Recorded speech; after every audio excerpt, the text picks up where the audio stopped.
भारतीय वायुसेना जवान को काबू करुथिला पाकिस्तान। मात्र जवान को वीरत्व देखि चकित होइथिला शत्रु। आज भी जवान को वीरत्व को प्रशंसा करुछि देश। पुलवामा आक्रमण जवाब रे भारत पाकिस्तान बालाकोट रे एयर स्ट्राइक करिथिला। एही आक्रमण रे भारत शत्रु देश को उचित जवाब देथिला। मात्र पाकिस्तान सीमा रे बसी आक्रमण करुथिबा जणे भारतीय वीरंकु कब्जा करिथिला शत्रु। MiG-21 एयरक्राफ्ट जोगे पाकिस्तान सेना उपरे भारी पड़िथिले विंग कमांडर अभिनंदन। समस्त साथी फाइटर जेट आनी चाली आसिथिले मध्य पाकिस्तानी सेना सह लागिथिबा लड़ाई पई फसी जाइथिले अभिनंदन।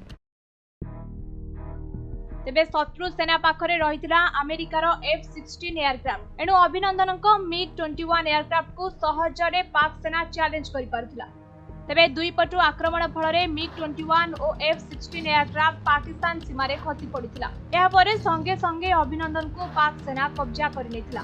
ए खबर भारत सरकार जानिबा परे अभिनंदन को देश को फेराई आनिबा पई जोरदार प्रस्तुति चली थाए।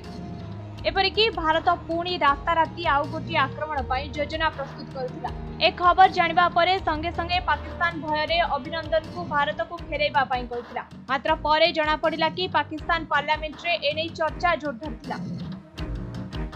पाकिस्तान वैदेशिक मंत्री मोहम्मद कुरैशी कहथिले कि जदि अभिनंदन को मुक्त न करा जाय तेबे एहार भयानक परिणाम पाक भोगिबो। कारण भारत केबे मध्य देशर वीर जवान को एपरि शत्रु पाखरे टेकी देबो नाही। अन्यपटे पाक सेनार सत चेष्टा पर मध्य से विंग कमांडर अभिनंदन ठारू भारतीय वायुसेनार आगामी चाल विषय जानि पारि नथिले।